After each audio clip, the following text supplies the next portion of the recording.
A paz do Senhor, meus irmãos, estamos iniciando mais uma videoaula das lições bíblicas CPAD de 2025. Estamos estudando sobre o tema Corpo, Alma e Espírito, subtema a restauração integral do ser humano para chegar à estatura completa de Cristo. Comentarista é o nosso querido pastor Silas Queiroz. Estamos estudando aquilo que é conhecido em teologia sistemática como a doutrina do ser humano, antropologia bíblica.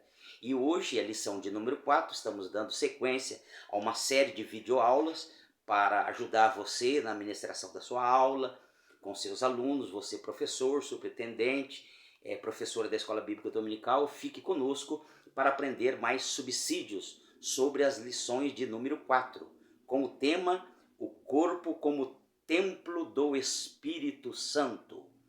A nossa introdução, ela está em 1 Coríntios, capítulo 6, versículo 19, que diz assim: Ou não sabeis que o vosso corpo é templo do Espírito Santo, que habita em vós, proveniente de Deus, e que não sois de vós mesmos?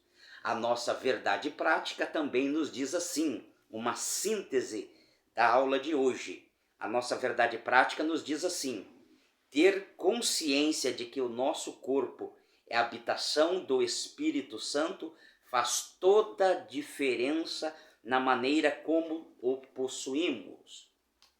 Então, nós vamos estar decorrendo em 3 tópicos sobre este tema, corpo como templo do Espírito Santo. Nós vamos aprender hoje o que significa a expressão corpo como templo do Espírito Santo, à luz das lentes das cartas Paulina, principalmente 1 Coríntios. 1 Coríntios, Paulo trata desta matéria do corpo como habitação do Espírito Santo. A nossa palavra-chave hoje da lição é templo. Anote, frise essa palavra. Palavra-chave de toda a lição de hoje é templo. E a nossa leitura bíblica em classe, que vai basear e nortear toda a lição, está em 1 Coríntios, capítulo 3, versículos 16 e 17. Depois, 1 Coríntios, capítulo 6, de 15 a 20, aonde o grande bandeirante da fé, o apóstolo Paulo, ele trabalha essa matéria do ensinamento sobre o corpo como templo do Espírito Santo, quando ele se dirige aos crentes da igreja de Corinto, ou seja, da cidade de Corinto, exortando sobre a importância de sabermos que nós fomos comprados por bons preços e nós agora pertencemos a Deus, ao Pai, ao Filho e ao Espírito Santo que habita em nós, e como isso muda a nossa perspectiva diante de Deus, da nossa vida cristã e da nossa adoração. Então é uma lição de grande aprendizado, aonde vamos extrair lições importantíssimas para aplicarmos na nossa vida diária e cotidiana. Vamos para a nossa introdução da lição de hoje, para aprender o que nós temos diante de nós nesta lição maravilhosa, que cada aula tem sido grande aprendizado para o nosso conhecimento, desenvolvimento espiritual, teológico e espiritual. A nossa introdução, ela nos diz assim: na lição anterior, a lição de número 3, vimos como o pecado afetou o corpo humano, trazendo sofrimento. Aprendemos na lição passada que o pecado, a consequência do pecado, como ela afetou o corpo humano, trazendo sofrimento, trazendo morte. Mas também vimos na própria aula que também a obra redentora de Cristo é poderosa para restaurar todas as coisas, que inclui a redenção da nossa matéria corrompida, do nosso corpo, que será transformado, como nós aprendemos, num novo corpo, o corpo glorificado. Nesta lição, portanto, estudaremos a respeito do corpo como templo do Espírito Santo de Deus, enfatizando a sua importância e necessidade de cuidado. Aqui já é uma excelente dica para você, professor, para você, professora, superintendente, aluno também que quer aprender. Nesta lição, estaremos enfatizando a importância do corpo como templo do Espírito Santo e a necessidade de cuidado, principalmente quanto à matéria da santificação. Então, nós hoje vamos falar como nós devemos nos comportar em nosso corpo, a parte material da doutrina da antropologia bíblica, e como nós devemos cuidar do nosso corpo, principalmente no quesito santificação.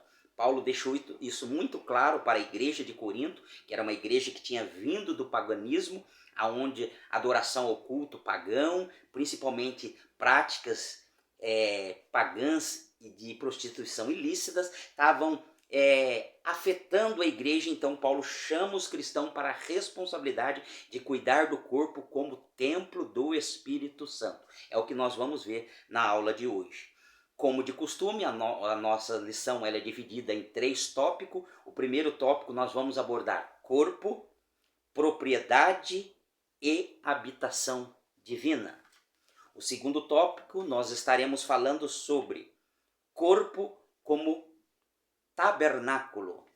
E o tópico de número 3 vai falar sobre cuidando do templo do Espírito. Então estaremos baseados nestes 3 tópicos e vamos desenvolver cada um desses tópicos, se Deus quiser. Acompanhe conosco, pegue caneta, papel, marque as dicas de interação com os alunos, destaques que o comentarista Pastor Silas Queiroz quer nos mostrar. Então vamos para o primeiro tópico da aula de hoje, uma aula muito importante, muito interessante, muito relevante e muito necessária, principalmente nos dias de hoje.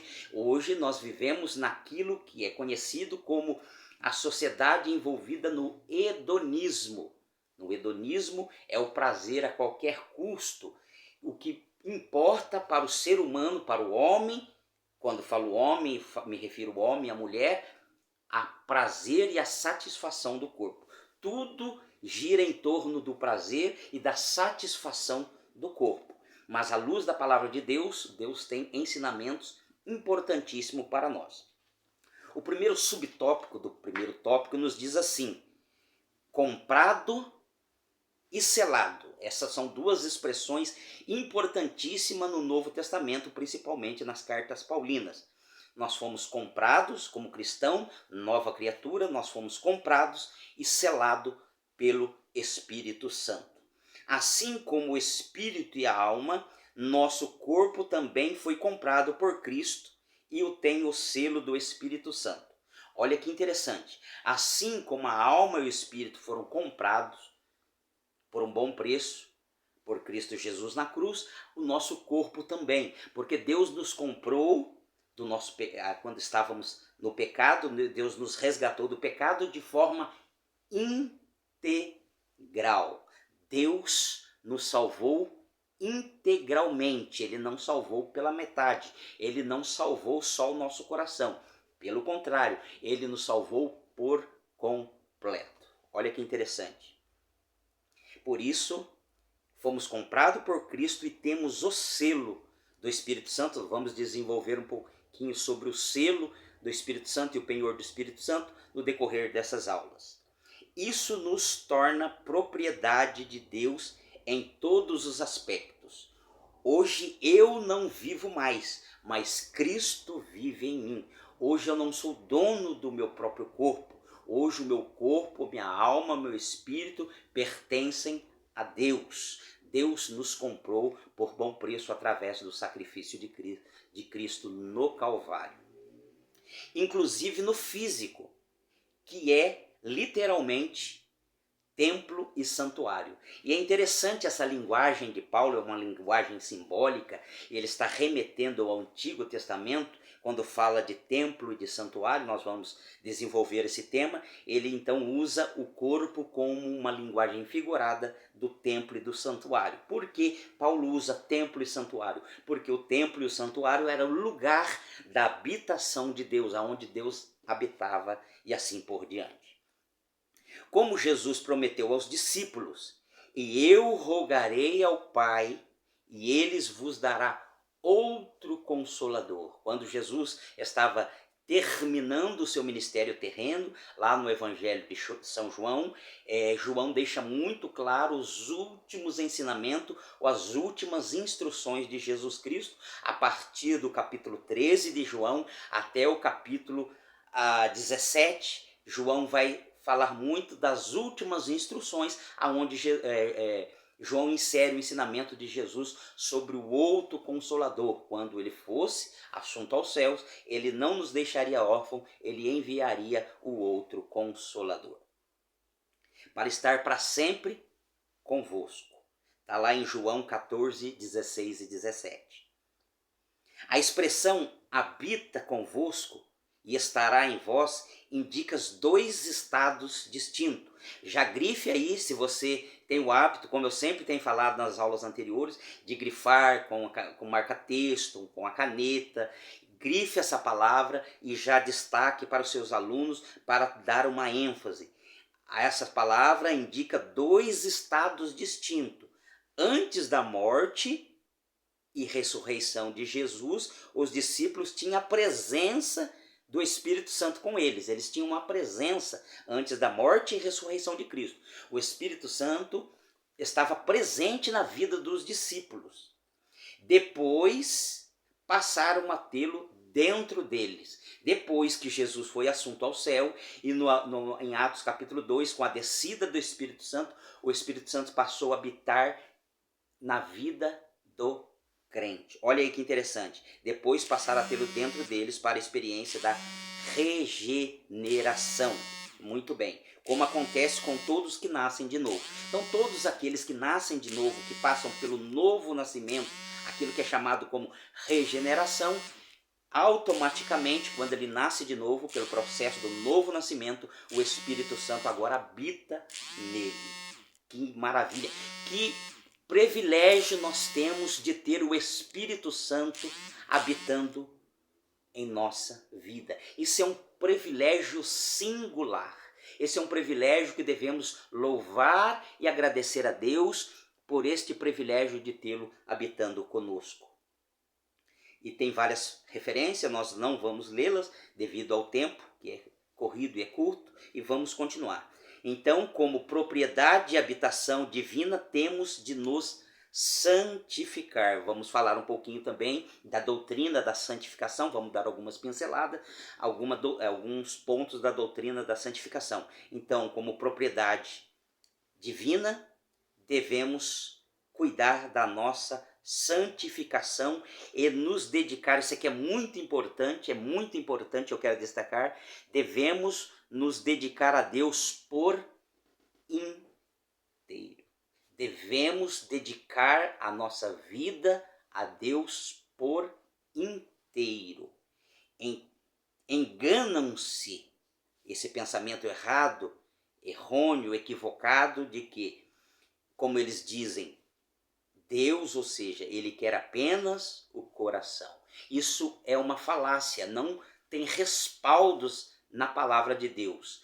Deus quer o ser humano, o homem, a mulher, o crente fiel que nasceu de novo, por inteiro. Deus não quer ninguém pela metade, não quer só coração, não quer só o espírito, nem só a alma. Deus quer nos ter por completo. Somos pertencentes a Deus.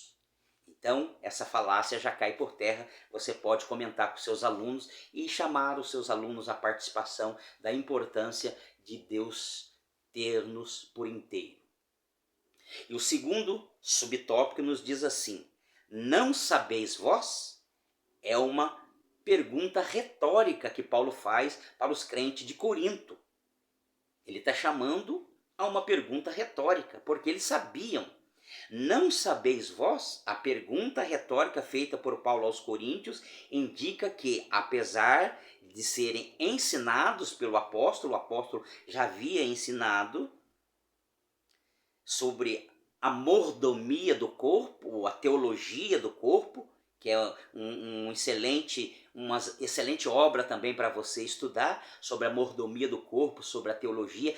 Existem várias obras literárias que tratam desse assunto. Estamos aqui com a nossa declaração de fé da Assembleia de Deus, que traz todos esses ensinamentos. A lição está baseada também na nossa declaração de fé, que é aquilo que nós cremos, né, e professamos como Assembleia de Deus. Então Paulo já havia falado sobre a mordomia do corpo.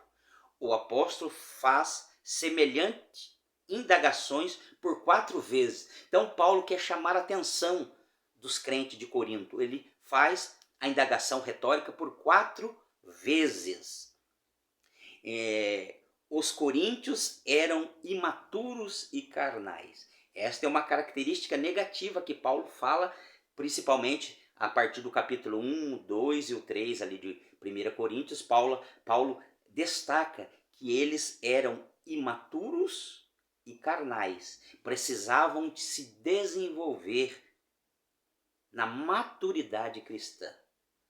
E Paulo chama atenção para que eles pudessem desenvolver a maturidade cristã, porque o cristão ele precisa se desenvolver. O cristão não pode ficar só dependendo do leite materno, ele tem que se alimentar de alimentos sólidos. E isso havia tanto pecados entre eles, discussões que visam negar a necessidade da santificação corpórea, são sinais de imaturidade e carnalidade. Olha que interessante. Discussões que visam negar, pessoas que negam a necessidade de santificação. Deus só quer o coração, Deus só quer a sua sinceridade, Deus não está preocupado como você vive, como você se comporta. Deus, ele conhece a sinceridade do seu coração. A Bíblia ensina totalmente diferente. Deus está preocupado, sim, com o nosso coração, com a nossa sinceridade, mas Ele está preocupado como nós usamos o nosso corpo, para glorificá-lo ou para desonrá-lo.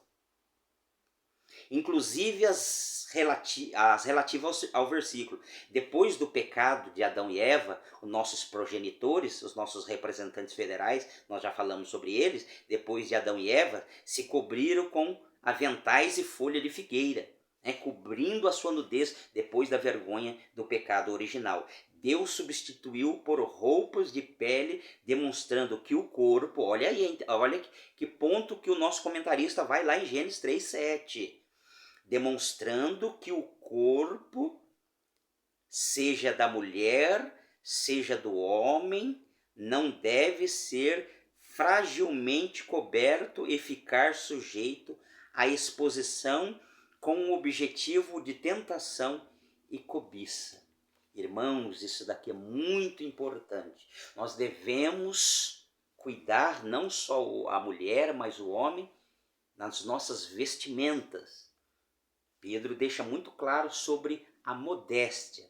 Nós devemos ser modestos nos nossos trajes, para que o nosso corpo honre a Deus, não cause pedra de tropeço e escândalo. Isso é muito importante, principalmente nesses últimos dias, que eu sempre tenho frisado aonde nós vivemos, a época do hedonismo, do politicamente correto e assim por diante. Verdades relativas, nós estamos na pós-modernidade, essas coisas já são passadas, são retrógradas. Não, Deus continua o mesmo, Deus é imutável, Ele é ontem, Ele é hoje, Ele é para sempre. Deus não muda e Ele exige do seu povo santidade ou santificação. Isso é muito importante para você comentar com seus alunos, trazer a participação, o debate para a sala de aula, claro, com um debate construtivo, e assim a aula fica mais participativa e os seus alunos conseguem assimilar mais o conteúdo da lição. Isso é muito importante. O padrão moral, segundo Deus, é mais elevado que o nosso. O padrão moral de Deus é a santidade. Deus é santo, Deus é justo, Deus é tremendo. E o terceiro subtópico diz assim: propriedade e domínio. O detentor da propriedade deve ter também o domínio. Ele não é só o detentor, mas ele deve ter o domínio sobre o nosso corpo. Isso aqui é muito importante, irmãos. Ele deve ter o domínio. Se pertencemos ao Espírito, Se o Espírito habita em nós como nova criatura, que eu já falei que é um privilégio, como enfatiza Paulo, nosso corpo é para o Senhor. O nosso corpo importa. Por isso que nós já dissemos e voltamos a repetir, aquela tese, aquele pensamento errôneo, antagônico à palavra de Deus, principalmente do movimento feminista, meu corpo, minhas regras, não se sustenta à luz das Escrituras, principalmente dos ensinamentos do Novo Testamento. O nosso corpo importa para Deus. Isso é muito importante. E não para as impurezas. Nós fomos chamados para a santidade e não para a pureza. Paulo diz lá em Efésios capítulo 1, a partir do versículo 3, que Deus nos escolheu, Deus nos salvou em amor para santificação, para vivermos de formas irrepreensíveis. Deus nos salvou e nos chamou para a santificação. Então, a santificação importa, porque a mesma fé que salva é a fé que liberta. A fé que salva é a fé que transforma e liberta. O templo do Deus vivente. Por isso o pecado contra o corpo ofende gravemente a santidade de Deus. O pecado contra o corpo ofende gravemente a santidade de Deus e produz terríveis sofrimentos. Tem as referências bíblicas aqui que você pode destacar, pedir para os seus alunos lerem para participarem da aula e assim eles vão aprendendo mais e mais o assunto.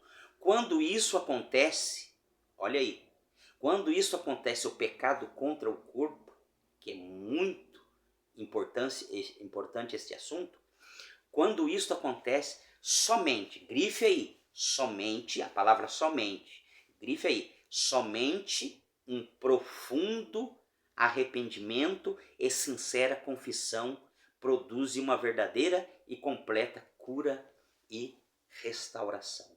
Quando nós pecamos contra o nosso corpo, quando ofendemos a Deus, só uma profunda tristeza, um profundo arrependimento, uma confissão de pecado, nós alcançamos restauração, nós alcançamos perdão. Isso é muito importante. E a sinopse da aula de número 1 é: o corpo do crente pertence a Deus e deve ser, grife essa palavra, santificado como templo onde o Espírito Santo habita. Então nós pertencemos ao Todo-Poderoso, nós pertencemos ao nosso Criador, aquilo que nós aprendemos em aulas passadas, de maneira tão maravilhosa e tão terrível, Ele nos criou, então nós pertencemos a Ele, nós não somos dono, como diz o jargão popular, desculpa o jargão popular, dono do nosso próprio nariz, não, nós pertencemos a um dono, chama Rei dos Reis e Senhor dos Senhores, e Ele está assentado no alto e sublime trono. Muito bem.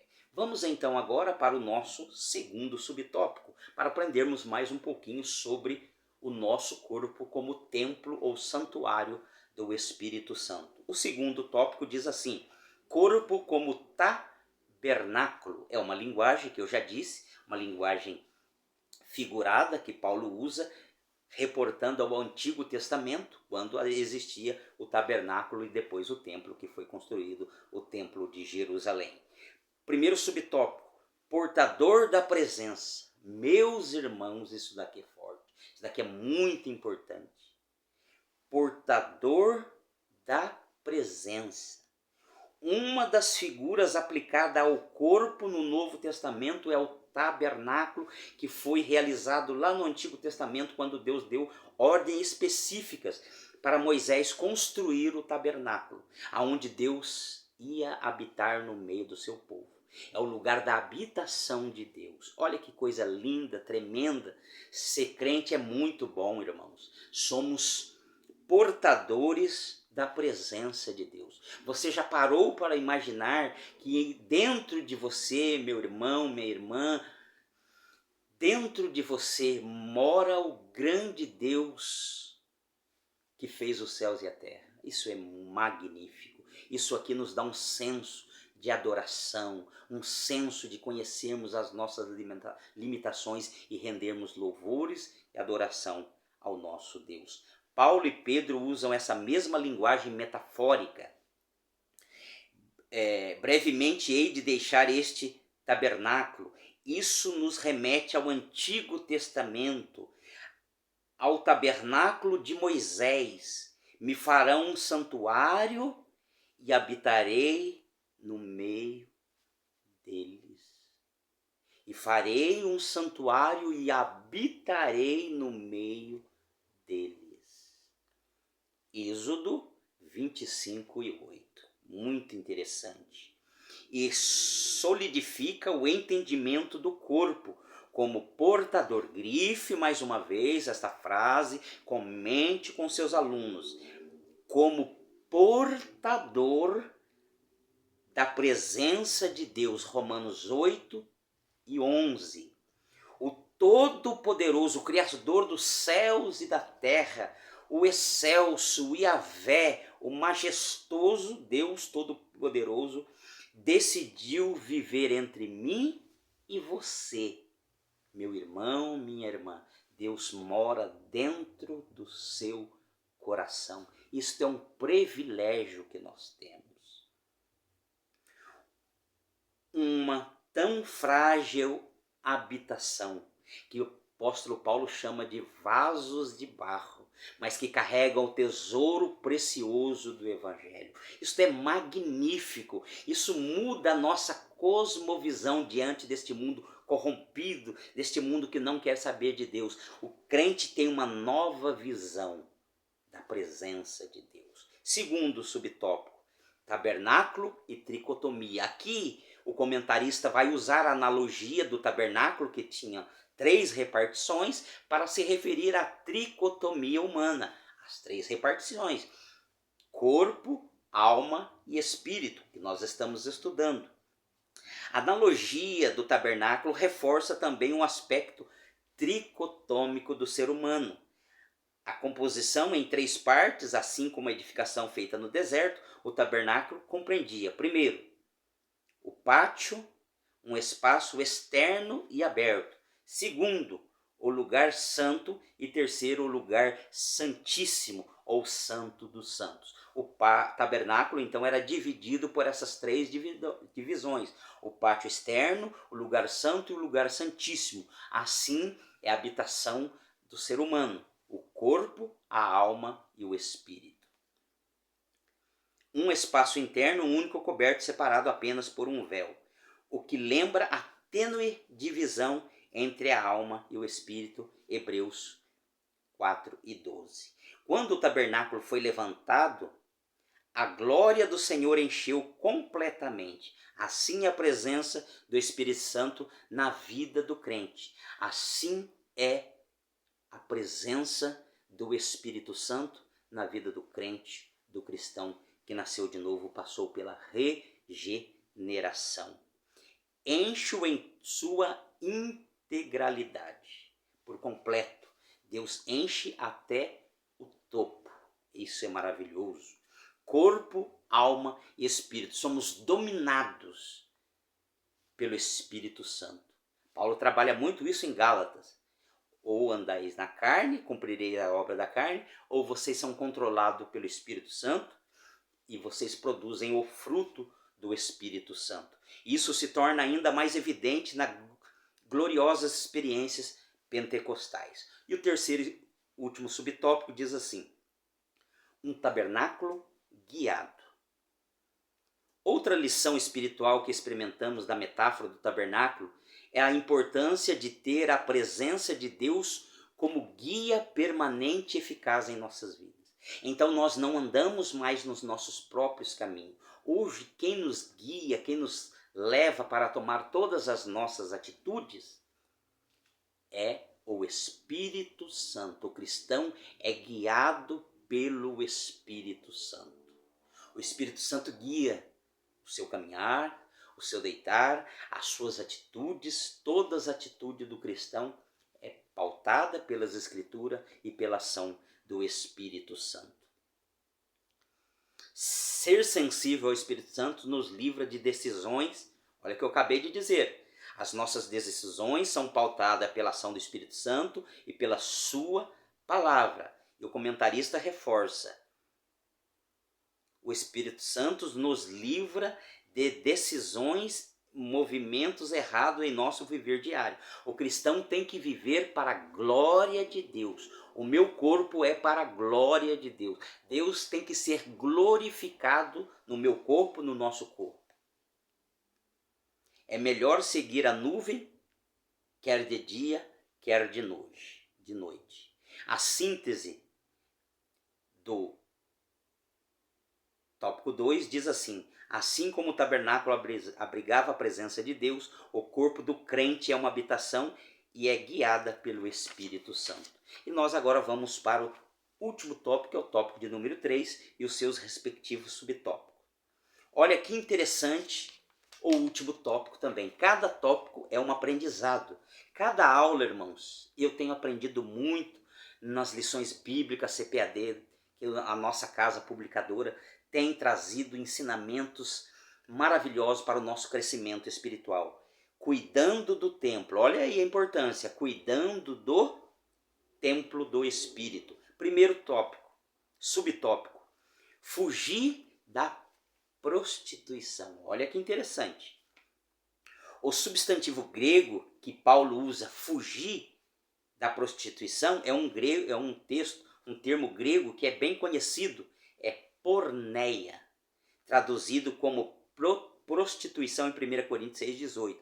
Tem um significado amplo, é de uma gama de significados o termo porneia. Envolve vários aspectos essa palavra porneia, referindo-se à impureza ou imoralidade sexual. No sentido geral, toda prática sexual, preste bem atenção, grife essa palavra, comente com seus alunos. Toda prática sexual praticada fora do casamento está abarcada nessa expressão ao usar o verbo grego fugir na voz ativa. Fugir de ou para longe de.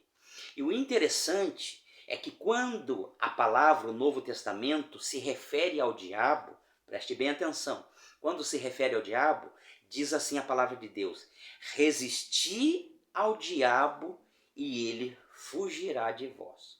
Quando o Novo Testamento lida com a questão da prostituição, de questões sexuais relacionadas a questões sexuais pecaminosas, a Bíblia não diz em nenhum lugar para nós resistirmos.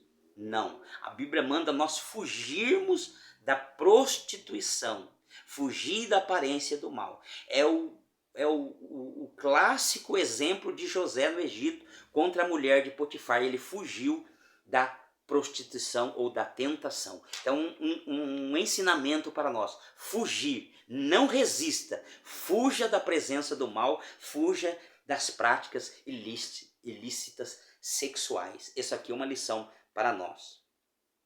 Paulo aponta para a necessidade de ações concretas que nos ponham a salvo dos terríveis malefícios das impurezas. O nosso corpo importa para Deus, aquilo que nós fazemos se importa.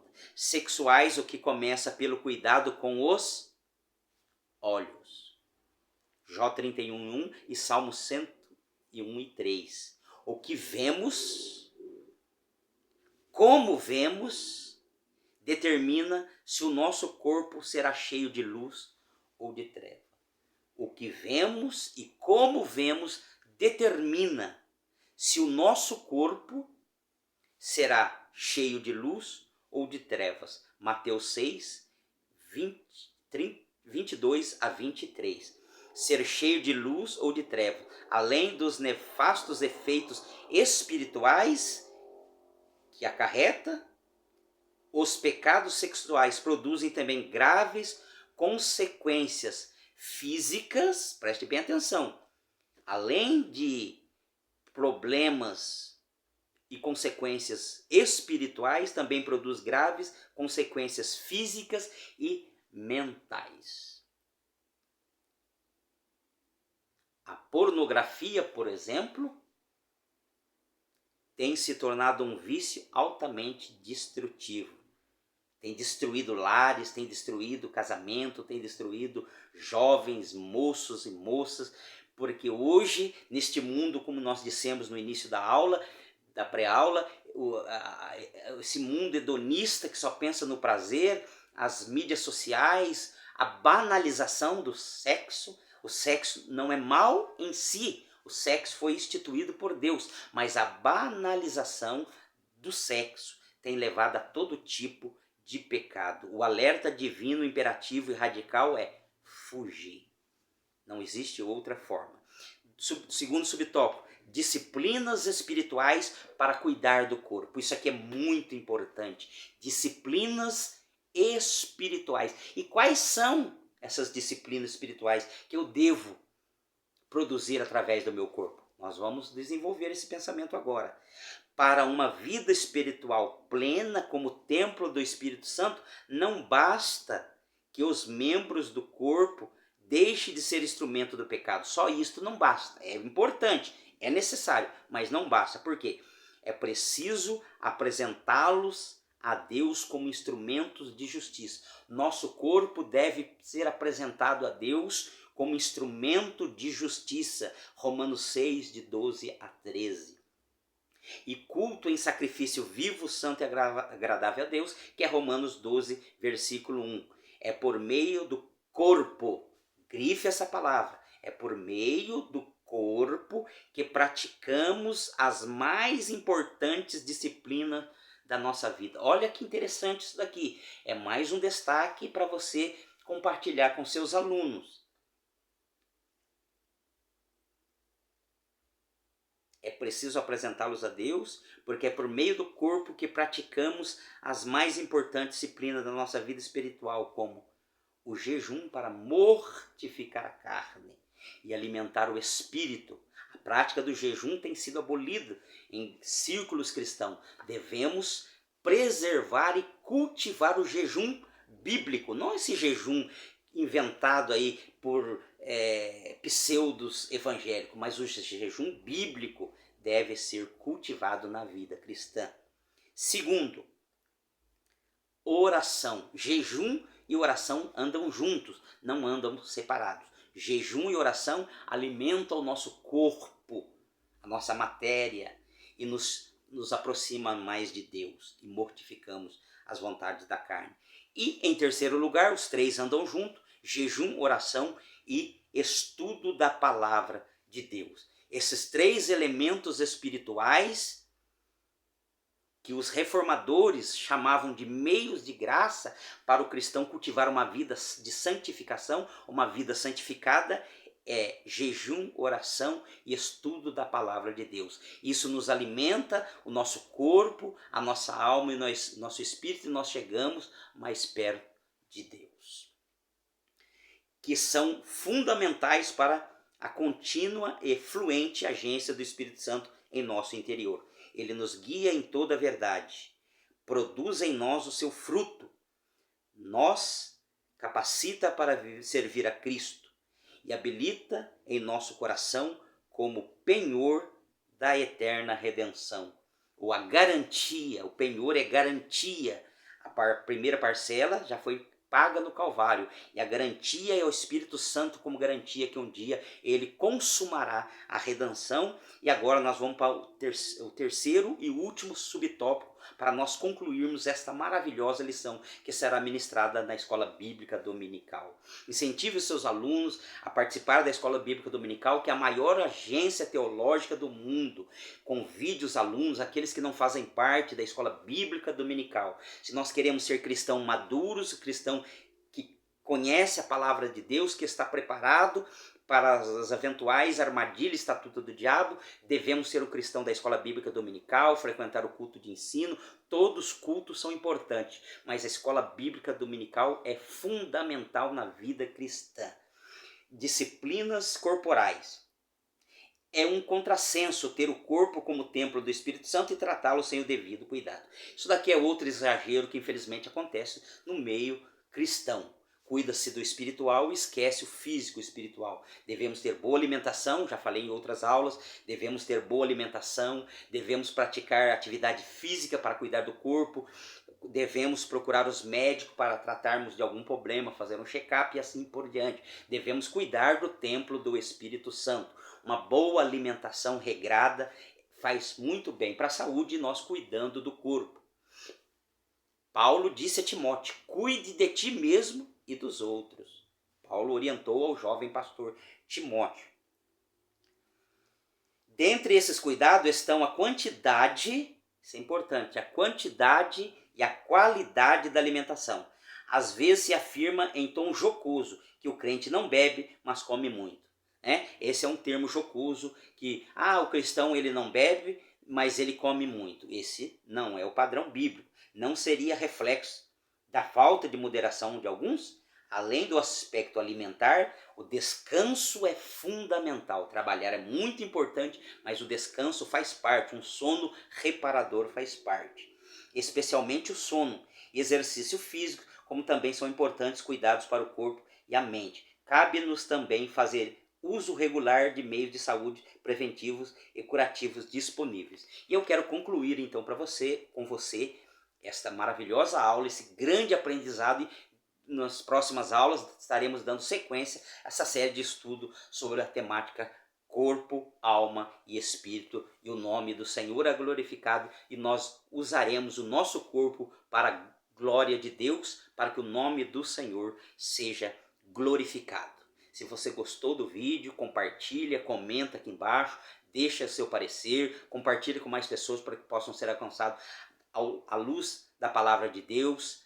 Deixa seu joinha, se inscreva no canal e o nome de Deus vai ser glorificado pela propagação do Evangelho. Conclusão, corpo e mente saudáveis nos tornam mais dispostos a adorar e servir a Deus.